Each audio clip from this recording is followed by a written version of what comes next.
Exceptional speech. Everybody is thrilled for the future of this country.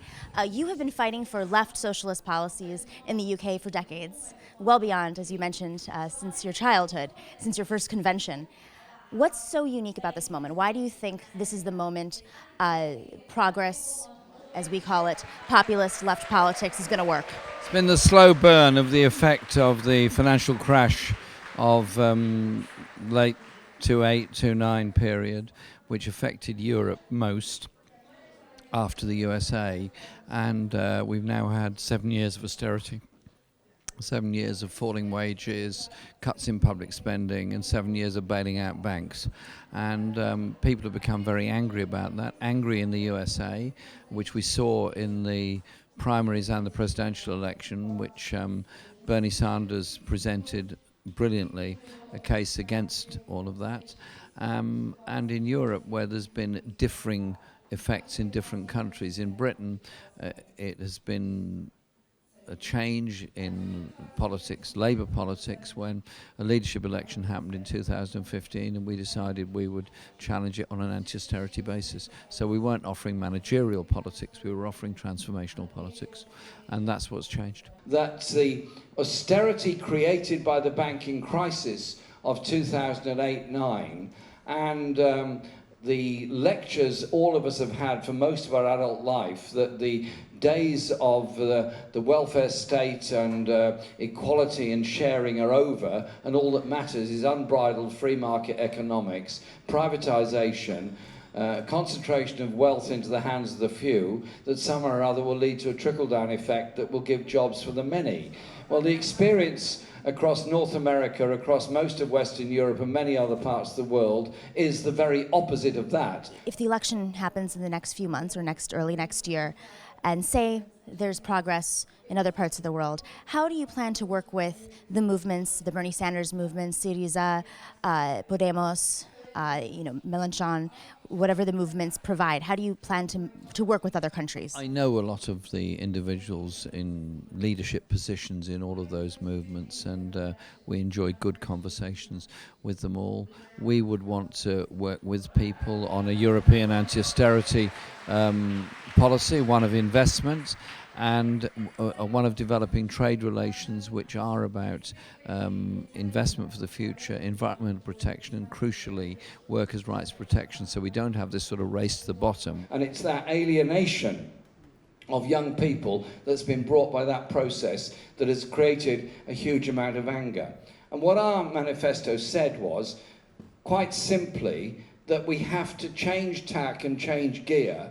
We have to rebalance. We have to tax the very wealthiest some more. We have to tax the global corporations some more. We have to end the ease of tax avoidance and tax evasion. And we have to invest in a future for young people to get education, older people to get care and security, and the rest of the population, at the very least, to be decently housed. It's not a lot to ask, but it's a fundamental message. And instead have aspiration of an overall improvement in the rebalancing of wealth in our world, and I think we can do that. Last question. I know you spoke about the media. We have the same problem in our country. We're independent media in the United States, Young Turks, largest in the world.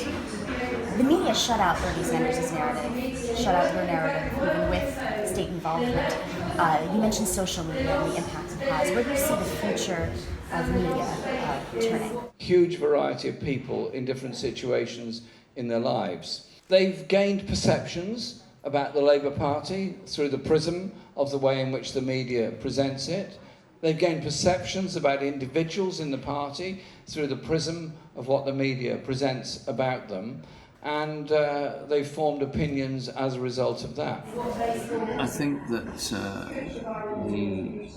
the straight media have had such a huge influence on the news agenda on both sides of the Atlantic have been shown to be called out by this election campaign in Britain. But when we were faced with the general election in June, nobody in this hall, and certainly not me, could have predicted the date that that general election was going to be. Nobody knew about it. It was announced, as you know, in April, and every expert on the planet wrote us off and said, well, Labour has no chance whatsoever, they've got nothing to say, and just forget them and drive them all and go home and vote for Theresa May. We now have something very different.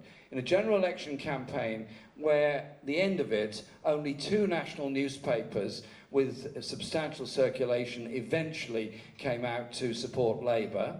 The Daily Mirror from the beginning, The Guardian towards the end of the campaign. The Morning Star always supported us all the way through, and always does. We gained 3 million votes and gained almost 13 million votes across the country, and the highest vote for Labour in England since 1970.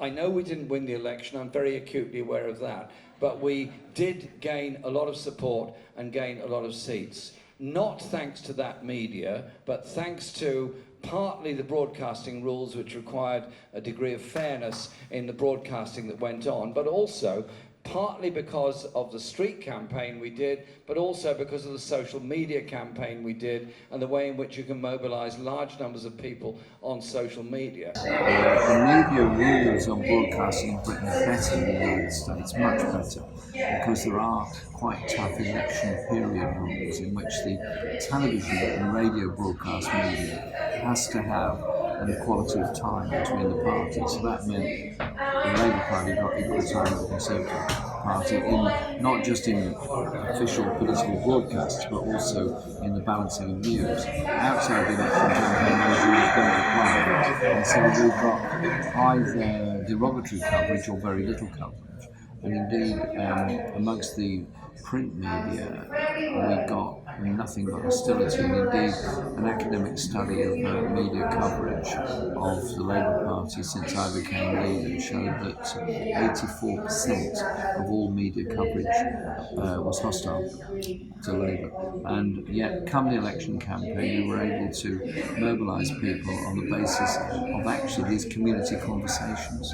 You know, this is much more as a country in the United States. The principles, we learned a lot from watching Bernie Sanders' campaign, and indeed Bernie's campaign were very helpful in giving me support and advice. And I'm very grateful to it, and Bernie called me on the Sunday after the election, and he said, how did you plan your campaign? Where did you get your ideas from? I said, well, you. Well, we'll take note of that. Anything we can do to help you, and you can do to help us. You're very welcome. I think we have a long road ahead of us. But thank you very much, and best of luck. Thank you very much, and all the best to you.